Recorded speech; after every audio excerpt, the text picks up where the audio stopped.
20h à Kinshasa, 1 heure de plus à l'est de la République démocratique du Congo, mesdames et messieurs. Bienvenue à cette grande édition du journal sur la radio-télé. Voici l'homme, mais avant toute chose, voici le grand titre. Point de presse du rassemblement tenu cet après-midi par son président Félix Tshisekedi qui confirme la marche de ce jeudi 30 novembre.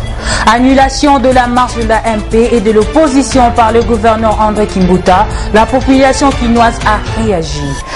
Rejet du seuil de 3% de représentativité pour un siège au Parlement proposé par la loi électorale par l'honorable F. Bazaïba. Les détails dans ce journal avec Bijou Ntsumbu. Une fois de plus, bonsoir. Dans un communiqué publié hier à New York, le Conseil de sécurité des Nations Unies a pris acte du calendrier publié le 5 novembre dernier par la centrale électorale, commentaire et images Eric Fikou. Après les États-Unis, Union africaine et européenne, cette fois-ci le Conseil de sécurité des Nations Unies vient d'entériner depuis hier en son siège le nouveau calendrier électoral de la CENI. Les membres du Conseil de l'ONU appellent toute la classe politique congolaise au calme et exhortent les acteurs politiques d'éviter les actions violentes qui peuvent entraîner le pays dans les chaos. Des 25 contraintes avancées par le président de la CENI, Corneille Nangaa, lors de la publication du calendrier, le Conseil de l'ONU a pris acte. Il exige au gouvernement congolais de respecter à la lettre ces calendriers et souhaite que les élections ne soient plus reportées en République démocratique du Congo. Cette réaction de l'ONU n'a pas laissé les Congolais indifférents, ils ont réagi. Premièrement, l'ONU a raison parce que sans cette acceptation, on peut tomber dans une mauvaise phase parce que la tension de la population quinoise est tellement à un niveau qu'on ne peut pas supporter. Vous savez que lorsque le vin est tiré, il faut le boire et on est à cette phase-là. Les États-Unis ont compris grandement que c'est l'heure où la RDC doit maintenant aller aux élections, cap sur les élections. Et s'il faudrait qu'il y ait encore des acrobaties au niveau interne, on va retarder ce processus-là qui est en voie. Et c'est ainsi qu'en tant qu'un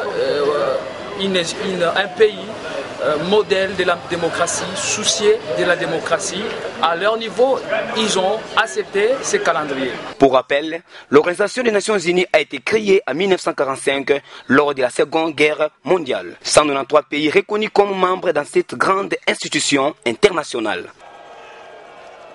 Revenons au pays, le président du rassemblement Félix Etienne Tshisekedi Tshilombo a tenu un point de presse cet après-midi en son siège de la commune délimitée pour confirmer la marche de demain jeudi 30 novembre dans la ville-province de Kinshasa. Et dans ce même point de presse, il a demandé au peuple congolais de rejeter le projet de loi électorale, élément signé Chichi Mbalanga et Gilva Mbemba. S'agissant de cette marche pacifique, je me dois d'alerter notre peuple sur l'occasion que nous offre celle-ci de prouver à la face du monde que nous sommes finalement un peuple mûr, un peuple mature. L'heure est venue, peuple congolais, de nous mettre debout comme un seul homme afin de dire non à la dictature épouvantable de Joseph Kabila et ses complices. Il est désormais nécessaire et urgent de nous tenir debout pour sauver ce que nous avons en commun et qui est en péril aujourd'hui, c'est-à-dire la République démocratique du Congo. Mesdames et messieurs de la presse, il y a bien un étrange tabou que M. Joseph Kabila voudrait nous imposer dans ce pays, dans notre pays. Notre droit sacré de manifester pacifiquement notre opinion, conformément aux articles 8 et 26 de la Constitution. Non, non et non. 3 fois non, nous avons brisé ce tabou diabolique et antidémocratique il y a plusieurs années, plusieurs décennies, au prix de haute lutte teintée du sang de notre peuple. Plus personne ne peut nous empêcher et nous retourner plusieurs années en arrière. Nous allons marcher pour montrer à M. Kabila que le peuple congolais rejette son régime illégitime. Aux parents de garder leurs enfants à la maison et de ne pas les envoyer à l'école. Aux personnes du troisième âge de ne pas quitter leur maison. Aux opérateurs économiques de fermer leurs boutiques et magasins. À toutes les Congolaises et à tous les Congolais d'envahir ce jeudi 30 novembre 2017 à propos du projet perfide et macabre visant la révision de la loi électorale. Nous notons qu'à la veille de chaque cycle électoral dans notre pays, la mouvance kabiliste change toujours les règles électorales, alors qu'il est de principe qu'on ne change pas les règles du jeu en cours de partie. En effet, nous constatons avec indignation et colère que M. Joseph Kabila a décidé de nous ramener à la situation qui avait prévalu en janvier 2015, lorsqu'il voulait opérer un passage en force par l'utilisation de sa majorité mécanique à l'Assemblée nationale pour le vote d'une loi électorale qui faisait du recensement une condition préalable à l'organisation des élections. Comme un seul homme, notre peuple s'était levé dans la semaine du 19 au 25 janvier 2015 pour barrer la route à cette imposture. Il semble malheureusement que le régime de M. Kabila refuse obstinément de tirer les leçons de l'histoire en considérant aujourd'hui qu'il peut, une fois de plus, se servir d'un projet de loi électorale inique pour tenter de refermer le piège de l'arnaque électorale en préparation, avec la complicité avérée de M. Nanga, qui confirme ainsi sa partialité et son allégeance au parti de M. Joseph Kabila. En rapport avec l'annulation de marche de la MP et de l'opposition, la population quinoise s'est exprimée dans ce propos recueillis ici par Tété Mwadi et Christian Atondo. Mes impressions sont bonnes. Moi je pense qu'on doit essayer un peu de lever le débat. L'opposition a demandé l'autorisation pour la marche du 30. C'est un droit qui lui est légitime. Alors ce droit est protégé par notre constitution. Et de l'autre côté, j'ai entendu dire que le gouvernement de Kinshasa avait interdit toutes les marches et contre-marches, c'est comme ça qu'on appelle la marche de la majorité ainsi que de l'opposition. Alors moi je pense que puisque l'opposition a annulé, puisque c'est aussi un droit, il pouvait juste choisir une juste mesure, c'est-à-dire, moi je pense que ça commence à devenir un peu une habitude, hein, l'annulation, l'interdiction des marches de l'opposition, ce qui ne donne pas une très très bonne impression. Moi je pense que de l'autre côté, l'autorité provinciale pouvait aussi essayer de sécuriser aussi cette marche, parce que l'opposition dit que c'est une marche qui est pacifique. On peut juste prendre notre police et essayer de sécuriser cette marche, essayer un peu. C'est comme ça que ça se passe sous d'autres cieux. Parce que nous appelons la République démocratique du Congo, et bien cette démocratie doit être mise en application. Moi je pense que interdire, ça commence à donner une mauvaise impression. Moi je pense qu'on peut facilement encadrer. Je salue également nos amis de la majorité qui se sont pliés par rapport à cette décision, et ils ont bien accepté d'annuler également, de ne pas marcher. Donc je le félicite par rapport à cela. Donc à l'opposition, s'ils peuvent aussi écouter ces décisions, ça serait une bonne chose. Mais s'ils décident de marcher, moi je pense qu'on ne peut pas brûler le pays. Donc notre gouverneur peut aussi choisir les justes mesures pour que les manifestants puissent être encadrés, sécurisés aussi par notre police. C'est ça mon point de vue par rapport à cette situation. Toujours en politique, la secrétaire générale du MLC, F. Bazaïba, rejette le seuil de 3% des représentativités des suffrages pour obtenir un siège au Parlement, tel que proposé par le projet de loi électorale adopté à disposition prise le pacte républicain. Suivez cet élément signé Tété Moadi. C'est une image différente donnée par le jeune chef de l'État de l'histoire française aux Africains lors de sa tournée en Afrique. Dans son agenda, il y a prévu visiter quelques États d'Afrique, notamment le Ghana, la Côte d'Ivoire et le Burkina Faso. Arrivé à Ouagadougou, le président français Emmanuel Macron se révélait rassurant dans son discours, dominante économique et sociale. Il n'y a plus de politique africaine de la France, il existe une politique de la France pour l'Afrique, a-t-il dit. Fait étonnant est que tout le temps lorsqu'un président français ou des États-Unis effectue des visites en Afrique, placées d'ailleurs sous le cadre du raffermissement des liens politiques ou socio-économiques, la RDC semble être jetée dans les oubliettes. Hormis François Hollande, le seul qui a foulé ses pieds en RDC lors du sommet de la francophonie organisé à Kinshasa en 2012. Pourtant, ces visites sont bénéfiques dans un cas comme dans un autre. Pourquoi ces chefs d'État n'inscrivent pas la RDC dans leurs agendas? C'est lui qu'on peut appeler Emmanuel Macron. C'est dit lutter contre plusieurs faits dérangeant l'Afrique, à l'instar de l'impunité. À Ouagadougou, par exemple, il a salué la jeune démocratie qui est en train de ressurgir.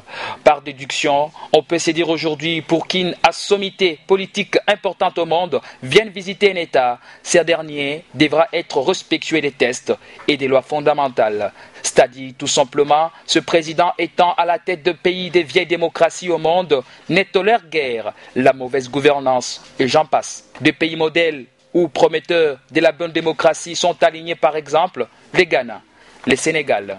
Même si les attaques soient focalisées ces derniers temps sur Bruxelles, la Belgique, la France, les États-Unis, Grande-Bretagne font preuve de ne point faire bande à part et ont de surcroît la même politique. Ghana, Burkina Faso, dans l'agenda d'Emmanuel Macron, à quand le tour de la RDC? That's the question.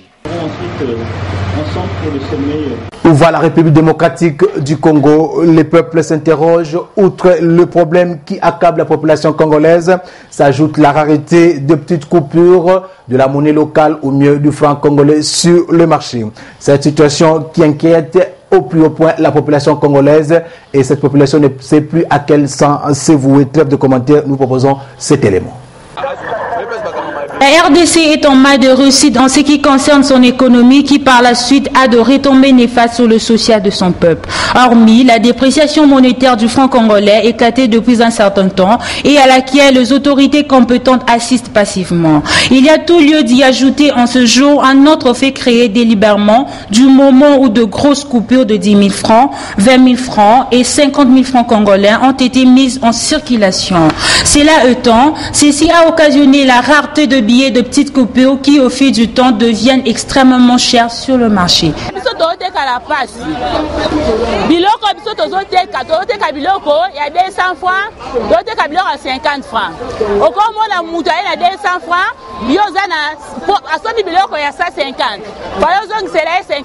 Maintenant 50 francs exacté. Vous na biloko ya 400 francs, peso 500 francs, donc c'est les 100 francs exacté. Ce que biso to kosala ndenge ni yango to lobi boye papa. Bo kende ko lobela biso sika gouvernement. Batalela biso likamba mbongo oyo. Ba kende ba bimisela biso ba 50 francs, ba bimisela biso ba 200 francs, ba bimisela biso ba 100 francs. Papa na biso ba kodi biso za na posa ba 50 francs na ba 100 francs. Po biloko na biso to teka ebane na ba 50 francs. Ebane na ba 100 francs. Si on a teki quoi à 400 francs, le PC à 500 francs, donc ça combien? Bah 100 francs exact, ça qu'on a posé 100 francs, 50 francs. Pour bien on a besoin de kaka et bané na 50 francs. Bon ça c'est ça qu'on bon on a biso. Tout ça mal bébé là on le battait, biso to teka mal na ba 50. Pourquoi vous tapez sur des sabots pour nous on c'est les exact. Si on tient bazo bungi 100 francs na ba 50 francs. To bando teka mal na ba 200 ou bien na ba 500 francs. Biso to ça na makambo ke bazo c'est biso ba 100 francs na ba 200. Pour les moyens biso peut vivre exact. Encore même maman il y a 1000 francs pour laisser les passe pour échange exact. Si des mesures économiques importantes étaient prises, cette situation serait jugulée. Le contraste est-il que les autorités ayant prérogative de trouver les solutions et d'y aller n'arrivent pas à cerner le vrai problème. Ces mamans n'en appellent qu'à la bonne foi de dirigeants. Tout à fait autre chose, l'environnement doit être sain et propice, comme qui dirait incorpore sano, mens sano en latin. C'est l'une des raisons qui a poussé l'ONG Les Amis de la Nature et du Jardin à planter les arbres. C'était dans la commune de Lemba. Reportage signé Delphin Kassongo et Gétéon Atibou.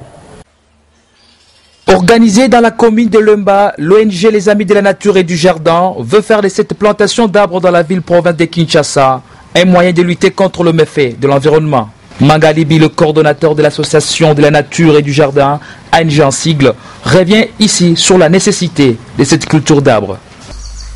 Bon, d'abord, sans l'arbre, il n'y a pas de vie. Dans le sens qu'il y a l'arbre, c'est notre aîné. Souvent, comme je l'ai toujours dit, dans le sens que ça a été créé avant nous et ça a plusieurs rôles. Dans le sens que quand on met sur les avenirs, il a le rôle d'abord d'apporter de l'ombre. C'est un excellent brise-vent.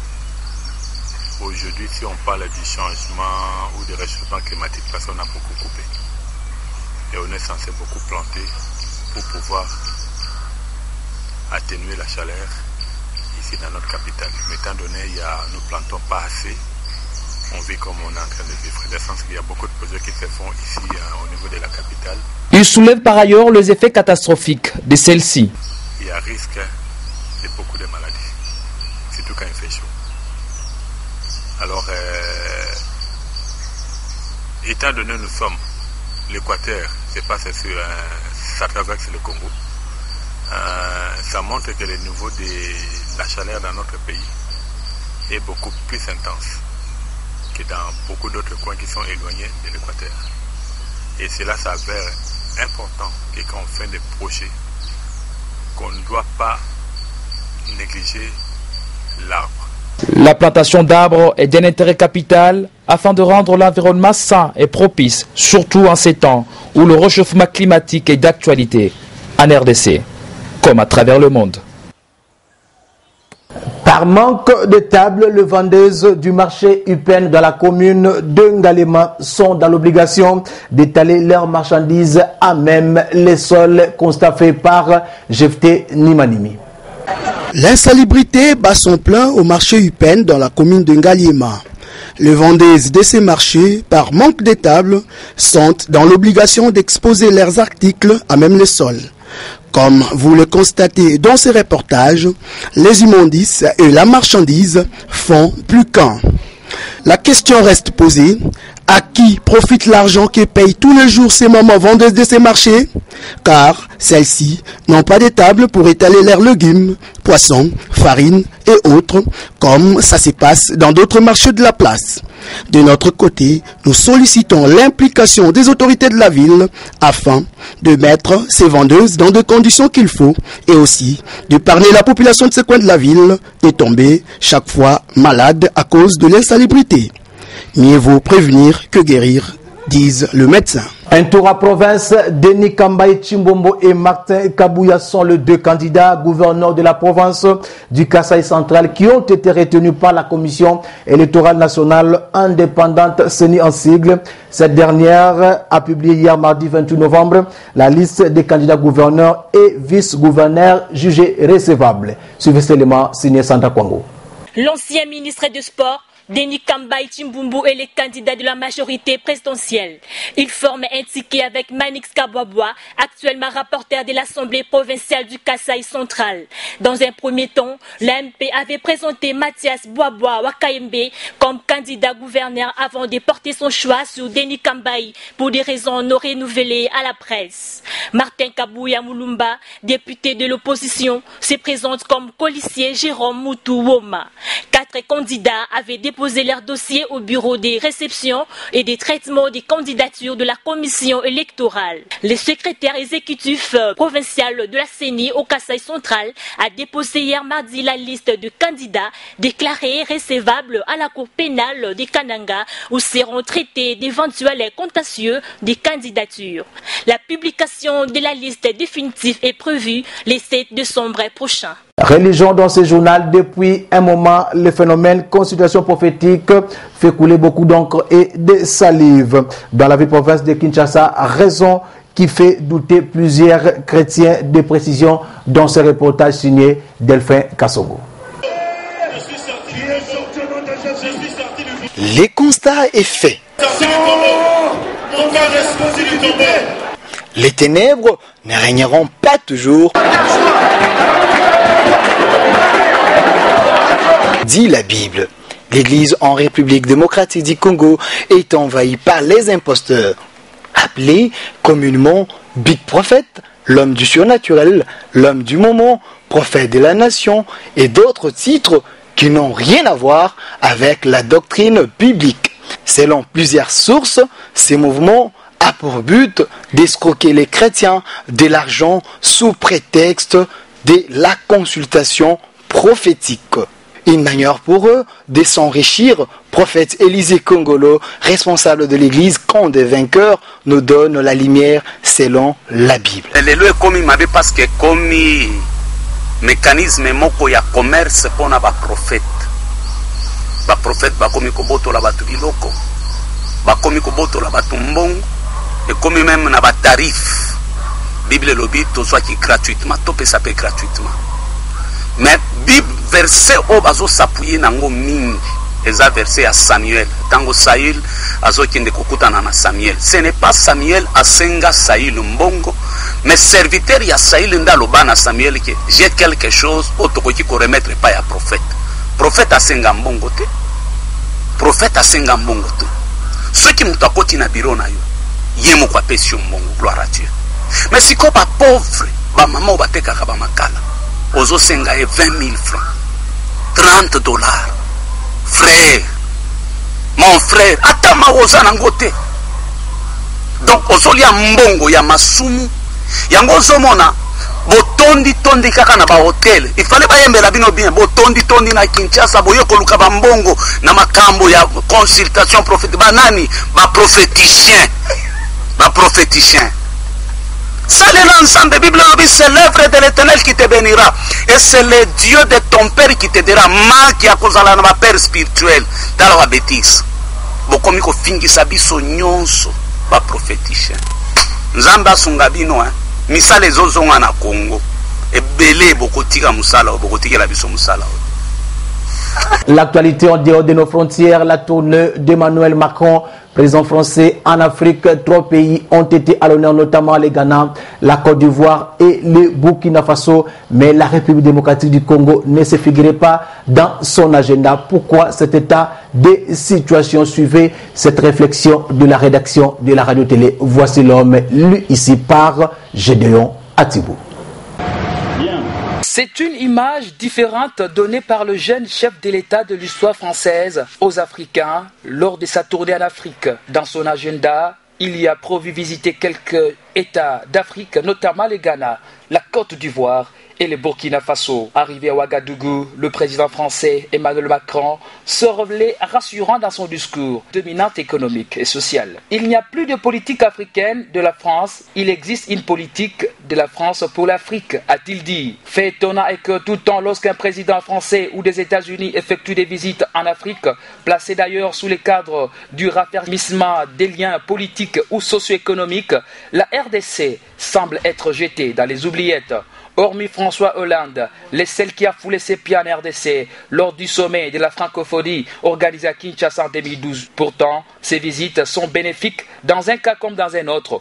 Pourquoi ces chefs d'État n'inscrivent pas la RDC dans leurs agendas?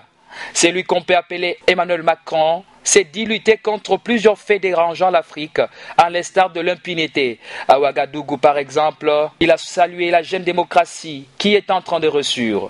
Par déduction, on peut se dire aujourd'hui pour qu'une sommité politique importante au monde vienne visiter un État, ce dernier devra être respectueux des tests et des lois fondamentales. C'est-à-dire, tout simplement, ce président étant à la tête de pays des vieilles démocraties au monde, ne tolère guère la mauvaise gouvernance. Et j'en passe. Des pays modèles ou prometteurs de la bonne démocratie sont alignés, par exemple, le Ghana, le Sénégal. Même si les attaques soient focalisées ces derniers temps sur Bruxelles, la Belgique, la France, les États-Unis, Grande-Bretagne font preuve de ne point faire bande à part et ont de surcroît la même politique. Ghana, Burkina Faso, dans l'agenda d'Emmanuel Macron. À quand les tours de la RDC? Talze Question. La réduction de la liste ce lundi 27 novembre 2018. Gédéon Atib nous signe ce reportage. La bataille sera âpre pour la désignation du meilleur joueur de l'année qui devra intervenir tout prochainement à Accra au Ghana le 4 janvier 2018 au terme du vote qui englobera les directeurs techniques des sélections nationales, de journalistes internationaux et des capitaines.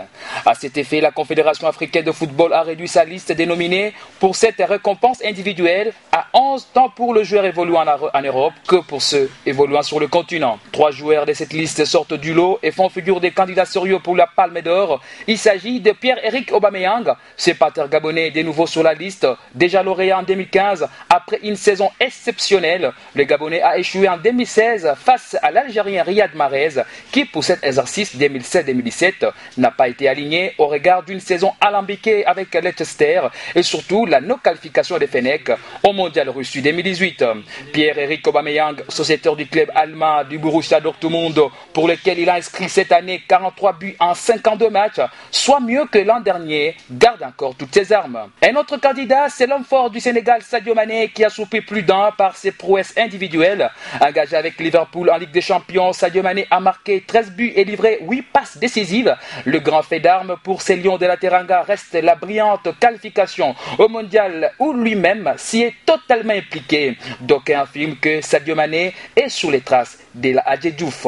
L'autre figure, c'est l'Égyptien Mohamed Salah, auteur des 19 buts et 15 passes avec l'AS Roma l'année dernière. Ces Red Devils évoluant aux côtés de Sadio Mané à Liverpool a inscrit 14 buts, toutes compétitions confondues. Finaliste à la CAN 2017 au Gabon, Mohamed Salah, en cas de succès, pourrait ainsi être le seul joueur égyptien à remporter cette distinction personnelle. Les 8 autres nominés à l'instar de Bertrand Traoré Lyon, Naby Keïta, Victor Moses de Chelsea, Vincent Aboubakar, Devon Bataille Dure à leur côté. Sur les continents, la RDC est bel et bien honorée par la présence du jeune joueur des Corbeaux de Lubumbashi, Big Ben Malango Ngita, qui apprend pour la première fois le haut niveau.